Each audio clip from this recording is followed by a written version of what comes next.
Bismillahirrahmanirrahim. Assalamualaikum warahmatullahi wabarakatuh. Kembali lagi bersama saya Helmi Irawan. Kali ini kita masih dalam mata pelajaran matematika wajib untuk kelas 12. Adapun materi yang kita pelajari hari ini yaitu mengenai jarak antara titik dengan titik. Seperti biasa, saya akan melakukan pemutaran video. Kemudian untuk bagian-bagian tertentu yang memang memerlukan untuk dijelaskan, maka akan saya stop videonya, kemudian sambil saya jelaskan. Oke, untuk mempersingkat waktu, silahkan disaksikan videonya.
Baik, sebelum kita mempelajari mengenai jarak antara titik dengan titik, terlebih dahulu kita harus mengingat kembali pelajaran pada tingkat SMP yaitu mengenai diagonal sisi dan diagonal ruang pada kubus. Apa itu diagonal sisi? Diagonal sisi kubus adalah ruas garis yang menghubungkan dua titik sudut yang saling berhadapan pada satu sisi kubus yang sama. Jadi, diagonal sisi itu nanti dia diagonal yang terletak pada sisi. Sedangkan diagonal ruang adalah ruas garis yang menghubungkan dua titik sudut berhadapan yang melalui ruang dalam kubus. Jadi perbedaan antara diagonal sisi dan diagonal ruang, kalau sisi ini hanya terletak pada satu sisi saja. Sedangkan kalau diagonal ruang nanti akan melalui ruang pada bagian tengah kubus. Baik, kita lanjutkan untuk melihat gambarnya supaya nanti lebih paham.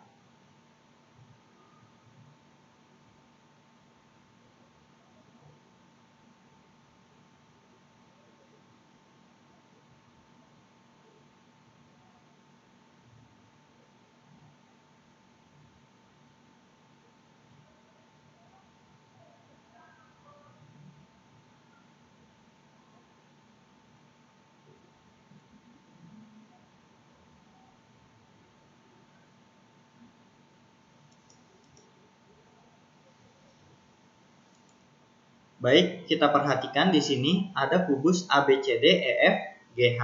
Kalian perhatikan di sini ada garis yang berwarna merah, kemudian ada garis yang berwarna biru. Nah, di sini coba kalian perhatikan garis AC yang berwarna merah. Nah, garis AC ini merupakan diagonal sisi kubus yang terletak pada bidang ABCD. Jadi AC ini merupakan diagonal sisi dari sisi kubus ABCD. Atau kalau kita lihat dari gambar, ini merupakan diagonal sisi yang terletak pada sisi bagian bawah kubus. Begitu pula dengan garis BG. Garis BG itu merupakan diagonal sisi kubus yang terletak pada bidang BCGF. Atau kalau kita perhatikan sisinya, maka BG ini merupakan diagonal sisi yang terletak di sisi sebelah kanan kubus. Nah, kemudian coba kalian perhatikan antara garis EC dan juga garis HB. Nah, EC dan HB ini juga merupakan diagonal, tetapi bedanya kalau tadi AC dan BG itu hanya pada satu sisi saja, sedangkan kalau EC dan HB ini dia melalui ruang. Nah, apabila kita perhatikan ini garis E, C ini menembus ruang, garis antara titik E dan titik C ini menembus ruang, sehingga dikatakan garis EC ini dan juga garis HB merupakan diagonal ruang. Jadi itu perbedaannya. Kalau AC dan BG itu diagonal sisi, jadi hanya melalui sisi yang sama, sedangkan kalau EC dan HB itu merupakan diagonal ruang karena dia melalui ruang pada kubus. Nah, kemudian di sini ada rumus diagonal sisi dan diagonal ruang kubus. Karena ini sudah dipelajari pada jenjang sebelumnya yaitu tingkat SMP, jadi saya tidak akan membahas terlalu detail, tapi secara garis besar atau rumusnya saja. Jadi DS atau diagonal sisi itu rusuk akar 2. Sedangkan diagonal ruang itu rusuk akar 3. Jadi nanti kalau misalkan ada sebuah kubus yang rusuknya 6 cm, maka diagonal sisinya adalah 6 akar 2. Sedangkan diagonal ruangnya 6 akar 3. Kurang lebih seperti itu. Untuk selanjutnya kita akan lihat juga contohnya. Silahkan disaksikan kembali videonya.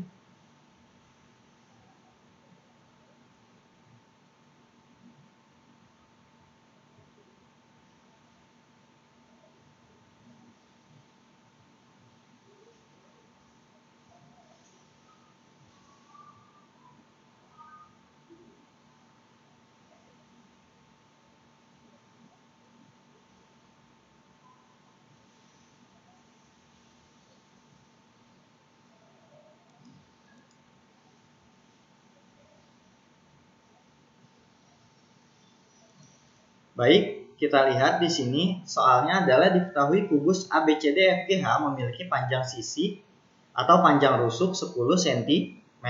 Nah, tentukan panjang garis AC dan panjang garis EC. Nah, maka kita gambar dulu kubusnya seperti biasa. Kubus ABCDEFGH, kemudian kita gambarkan garis AC. Nah, dalam video digambarkan dengan garis berwarna merah, kemudian EC garis yang berwarna biru. Nah, berdasarkan pengertian yang kita bahas pada slide sebelumnya, AC ini merupakan diagonal sisi karena terletak pada bidang ABCD. Sedangkan EC ini merupakan diagonal ruang. Nah, di sini tadi kita sudah pelajari rumusnya bahwa diagonal sisi itu rusuk akar 2. Karena di sini rusuknya adalah 10, maka di sini panjang AC adalah 10 akar 2. Begitu pula dengan EC. Tadi kita sudah pelajari bahwa diagonal ruang itu rusuk akar 3. Karena rusuknya 10, maka EC adalah 10 akar 3. Sampai sini cukup mudah ya, cukup mudah dipahami. Nah, walaupun ini cukup mudah dan merupakan basic, tapi ini penting untuk saya ulang kembali karena ini akan kita gunakan untuk materi-materi selanjutnya. Jadi, kalau di sini paham, nanti untuk kedepannya akan membantu ya. Jadi sangat penting sekali untuk diagonal sisi dan diagonal ruang kubus ini. Baik, kita lanjutkan.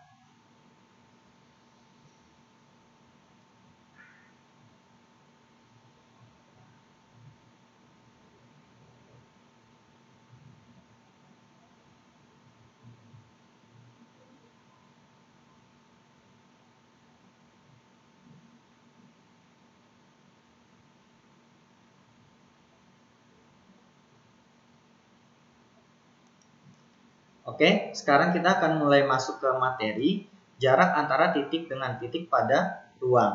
Nah, jadi jarak antara titik dengan titik pada ruang itu didefinisikan sebagai jarak terpendek yang menghubungkan kedua titik tersebut. Nah, saya garis bawahi di sini kata-kata jarak terpendek karena nanti yang kita ambil adalah jarak yang terpendek. Nah, coba kalian bisa perhatikan di sini ada titik A, titik B, kemudian titik C. Misalkan kita ingin menempuh perjalanan dari titik A ke titik C. Nah, ini sebetulnya bisa saja kalau misalkan kita dari A ke B dulu, dari B kemudian ke C. Tapi kalau kita lihat, maka ini jaraknya menjadi lebih panjang. Karena harus melalui titik B terlebih dahulu. Sedangkan pengertian jarak antara titik dengan titik tadi adalah jarak terpendek. Jadi jarak terpendeknya adalah langsung dari A menuju ke C. Jadi perlu kalian ingat bahwa yang diambil di sini adalah jarak terpendek. Nah, di sini garis AC merupakan jarak antara titik A dengan titik C.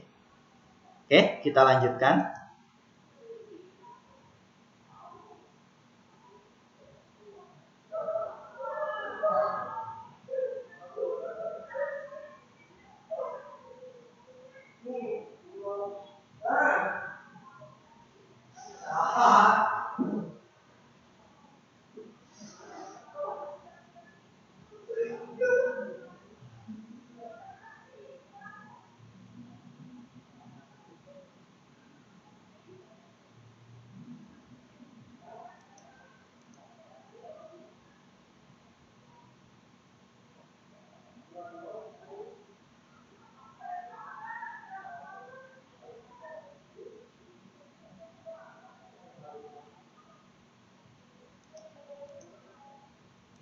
Oke, kita lihat di sini ada contoh soal.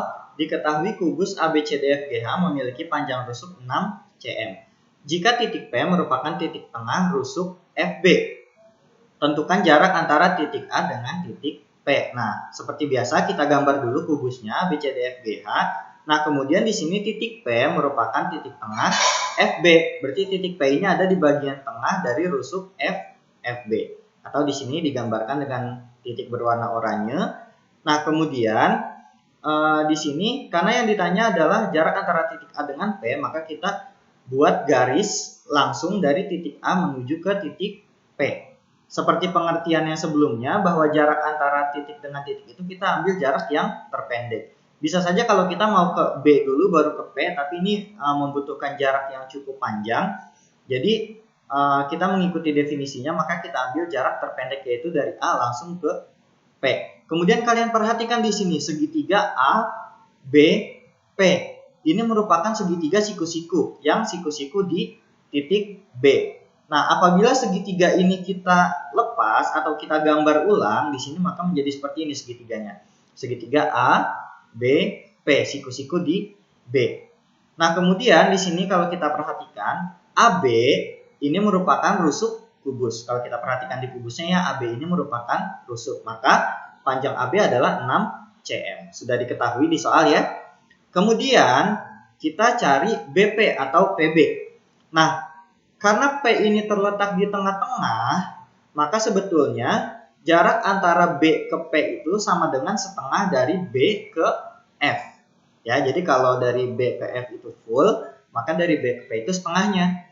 Nah, maka di sini BP sama dengan setengah dari AB atau bisa juga setengah dari FB. Nah, maka dari itu sama dengan setengah dikali 6 sama dengan 3 cm. Jadi AB 6 cm, BP-nya 3 cm.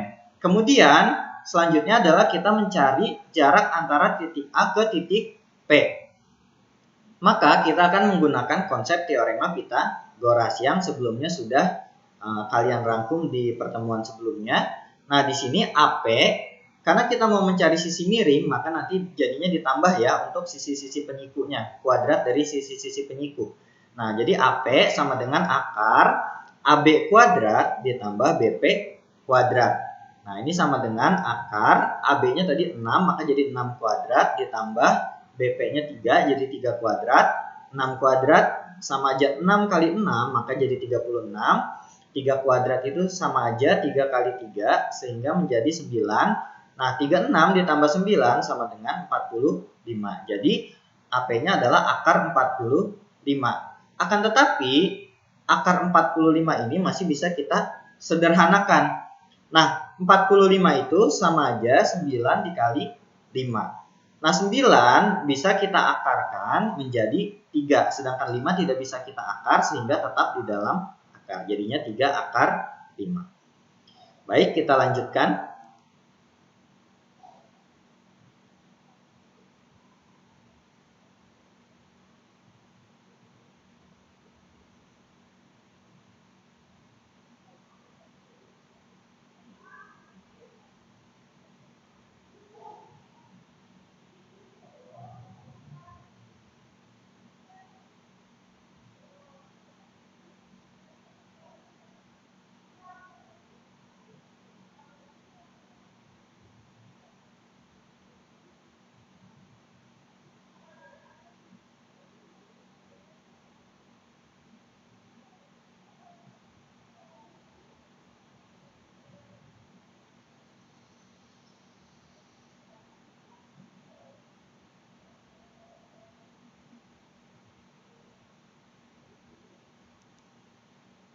Baik, untuk contoh soal yang kedua, diketahui kubus ABCDFGH memiliki panjang rusuk 12 cm. Jika titik M merupakan titik tengah garis EG, tentukan yang A jarak E ke G, yang B jarak E ke M, yang C luas segitiga AEM. Nah, kalau kita perhatikan gambarnya, maka pertama-tama yang harus kita buat adalah seperti biasa, kubusnya kita buat terlebih dahulu, panjang rusuknya adalah 12. Nah, kemudian di sini kita buat dulu titik M. Caranya gimana? Terlebih dahulu kita buat sebuah garis yang menghubungkan titik E ke titik G. Nah, M ini merupakan titik tengah, oleh karena itu M pasti berada di tengah-tengah antara E dan G. Kita buat di sini titik M, kita namai terlebih dahulu supaya nanti nggak lupa. Nah, kemudian karena di sini juga nanti ditanya luas segitiga AEM, maka kita perlu menghubungkan antara titik A dengan titik M, sehingga terbentuklah segitiga AEM. Bisa kalian perhatikan. Nah, segitiga AEM ini kalau misalkan kita gambar ulang, maka menjadi gambar seperti segitiga di bawah ini. Nah, ini ada sebuah segitiga, siku-siku di titik E. Nah, kita perhatikan yang pertama-tama kita akan menentukan jarak titik E ke titik G. Dari E ke G. Nah, dari E ke G ini sebetulnya merupakan diagonal sisi. Seperti itu ya. Nah, sedangkan di sini AE adalah rusuk kubus panjangnya 12 cm, sudah diketahui. Kemudian untuk EG-nya, karena dia diagonal sisi, maka rusuk akar 2. Rusuknya 12 sehingga EG adalah 12 akar 2. Nah, maka di sini untuk EG-nya adalah 12 akar 2. Kemudian yang B, jarak antara titik E ke titik M. Nah, kalau kita perhatikan karena M ini terletak pada bagian tengah EG, maka sebenarnya EM ini adalah setengah dari EG. Atau setengah kali, nah tadi karena EG-nya adalah 12 akar 2, maka di sini setengah dikali 12 akar 2. Sehingga menjadi 6 akar 2. Jadi 12 dibagi dengan 2 menjadi 6 dikalikan 1 menjadi 6. Jadi 6 akar 2. Oke. Selanjutnya adalah luas segitiga AEM. Nah, kalian perhatikan di sini segitiganya. AEM. Nah, apabila segitiga ini kita balik, maka di sini sisi AE ini menjadi bagian alas segitiga. Kemudian EM menjadi tinggi segitiga. Nah, maka seperti yang sudah kita pelajari sebelum-sebelumnya, jadi luas segitiga itu setengah dikalikan alas dikalikan tinggi. Atau di sini karena AE ini kita misalkan sebagai alas, maka di sini setengah kali AE dan dikali EM. EM di sini sebagai tingginya. Oleh karena itu menjadi setengah dikali 12 dikali 6 akar 2. Nah, 12 dengan 2 bisa kita bagi sehingga menjadi 6. 6 dikalikan dengan 6 menjadi 36 dan ada akar 2 maka menjadi 36 akar 2 cm persegi. Baik, ini untuk contoh soal kedua, kita lanjutkan videonya.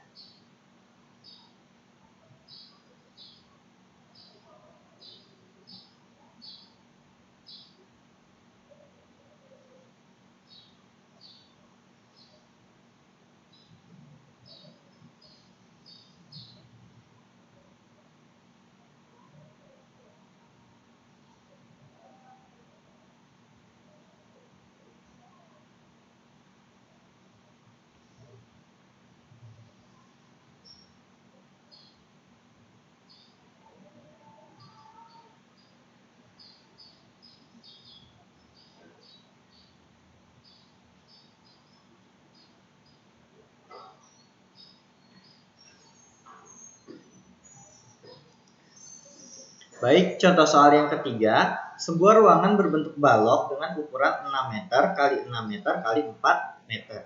Sebuah bola lampu terletak pada pusat sisi atas ruangan, sedangkan saklar bola lampu terletak pada pusat dinding sebelah kiri ruangan. Tentukan jarak antara bola lampu dan saklar. Nah, sedikit berbeda dengan yang contoh-contoh sebelumnya, kali ini kita akan menggunakan bangun ruang balok. Nah, kita gambar dulu balok. Teknik menggambarnya sama seperti menggambar kubus, hanya saja bedanya kalau kubus itu persegi, maka kalau balok ini persegi panjang.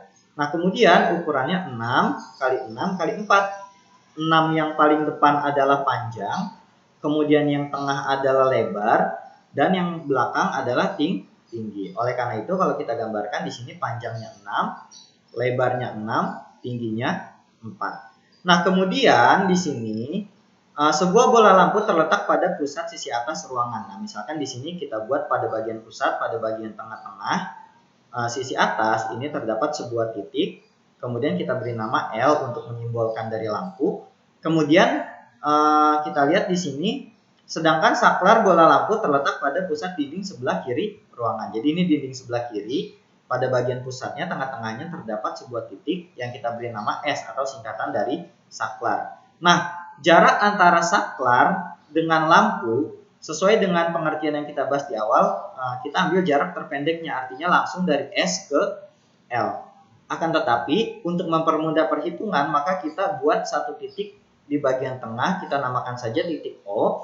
Kita hubungkan dari S ke O, kemudian O ke L, sehingga terbentuk segitiga SOL. SOL yang merupakan segitiga siku-siku yang siku-siku di titik O. Baik, apabila kita gambar kembali, maka segitiganya menjadi seperti ini. SOL, di mana segitiga ini siku-siku di O. Nah, sekarang kita cari dulu panjang dari atau jarak dari titik S ke titik O. Nah, kalau kita perhatikan jarak antara titik O sampai ke bagian bawah itu sama saja dengan tinggi balok. Oleh karena itu, dari O ke S, karena S ini terletak di pusat, maka dari O ke S ini sama saja setengah dari O sampai ke bawah. Atau di sini SO sama aja setengah kali tinggi. Jadi setengah kali tinggi balok. Setengah kali tingginya adalah 4 meter, maka di sini adalah 2 meter. Jadi SO-nya adalah 2 meter. Kemudian OL, nah kita perhatikan kalau dari titik O sampai ke ujung sini, maka itu sama saja dengan panjang balok. Karena L terletak di pusat atau di tengah, maka OL adalah setengah dari panjang balok.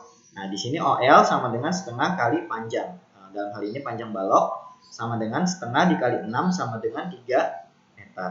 Oleh karena itu di sini kita dapat SO-nya 2, OL-nya adalah 3. Nah, sekarang yang ingin kita cari adalah jarak antara bola lampu dan saklar. Artinya jarak dari S ke L. Jadi di sini SL sama dengan akar SO kuadrat ditambah OL kuadrat. Ini dari mana rumusnya? Kita menggunakan teorema Pythagoras ya, karena ini merupakan segitiga siku-siku. Nah, berarti di sini akar SO-nya tadi 2, jadi 2 kuadrat ditambah OL-nya 3, jadi 3 kuadrat.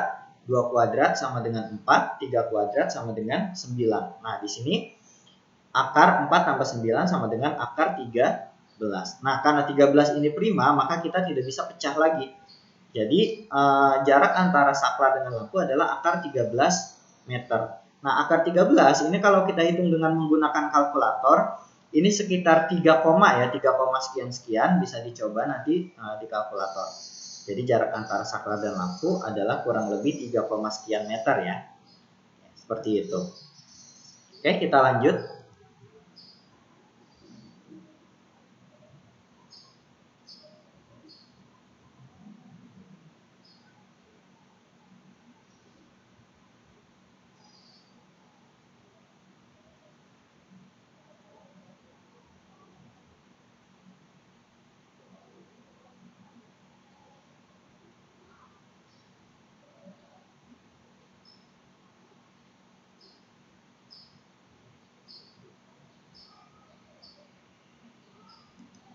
Oke, selanjutnya adalah jarak antara titik dengan titik dalam sistem koordinat kartesius. Kalau tadi kita bicara pada konteks keruangan, artinya langsung pada bangun ruangnya. Sekarang kita berbicara dalam sistem koordinat kartesius.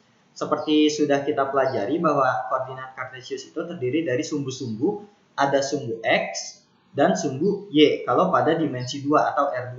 Sedangkan pada dimensi 3 atau R3 di sini ada X, ada Y, dan ada Z. Artinya ada panjang, lebar, tinggi. Atau sumbu X, sumbu Y, dan sumbu Z.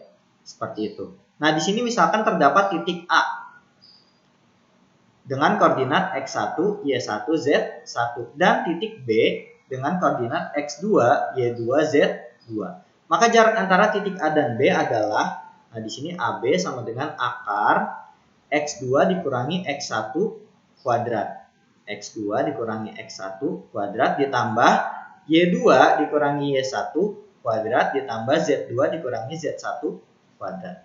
Nah, di sini ada contoh soalnya. Diketahui koordinat titik A min 1, 2, 3 dan B 2,6, min 2. Tentukan jarak antara titik A dengan titik B. Nah, pada A ini bisa kita namai terlebih dahulu. Min 1 ini merupakan X1, 2 ini merupakan Y1, dan 3 ini merupakan Z1. Sedangkan pada titik B ini 2 ini adalah X2, 6 ini adalah Y2, dan min 2 adalah Z2. Nah, sekarang kalau kita ikuti rumusnya, maka di sini jadi akar. Nah, X2 dikurangi X1. Tadi X2-nya adalah 2, X1-nya adalah min 1. Oleh karena itu menjadi 2 dikurangi min 1. Kenapa di sini minusnya jadi ada 2? Karena minus yang ini berasal dari rumusnya. Sedangkan minus yang di dalam kurung berasal dari angkanya gitu ya, angka pada sumbu X gitu. Jadi di sini 2 dikurangi min 1 kuadrat ditambah Y2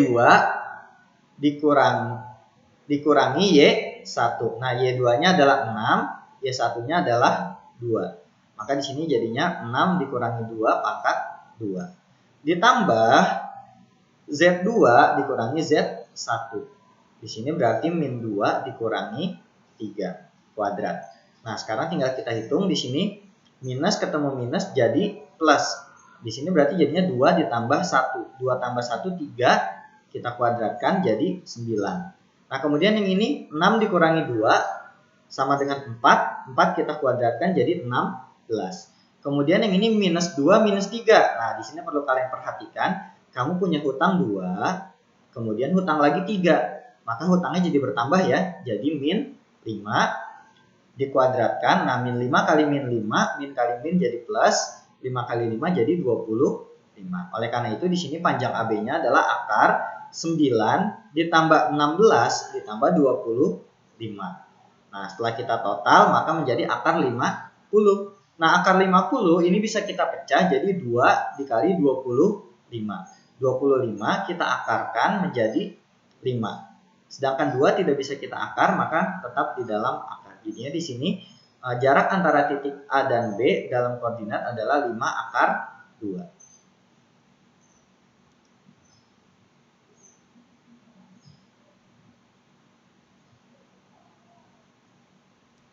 Baik, mungkin untuk pemaparan materi pada pertemuan kali ini hanya sampai tadi. Kemudian selanjutnya ada latihan soal di sini untuk lebih mendalami dan untuk menambah pemahaman kalian.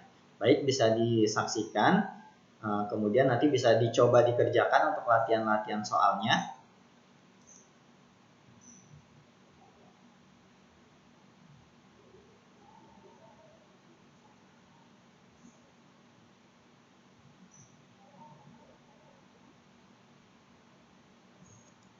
Ada 4 soal di sini, di mana 4 soal ini kurang lebih mirip dengan contoh-contoh yang sudah kita pelajari sebelumnya. Jadi di sini asalkan kalian mau mencoba untuk mengerjakan, saya yakin pasti bisa karena ini soal yang sangat mirip, cuma dibedakan angkanya saja. Jadi dicoba nanti dikerjakan di rumah ya.